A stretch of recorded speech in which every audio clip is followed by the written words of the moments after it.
Сәлем, достар! Бүгін мен сендерге көліктер мен ұшақтар туралы айтып беремін. Олар бізді балабақшаға, дүкенге апарады. Көліктер жерде жүреді. Машинаның 4 дөңгелегі болады. Ол бензинмен немесе тоқпен жүреді. Автобус көп адамды тасиды. Ал жүк көлігі ауыр заттарды тасиды.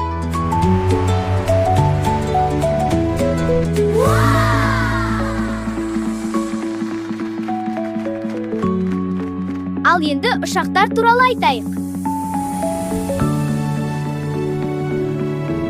Ұшақтар аспанда ұшады. Олардың үлкен қанаттары бар.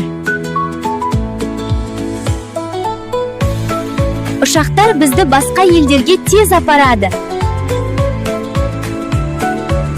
Көліктер жерде жүреді, ал ұшақтар аспанда ұшады.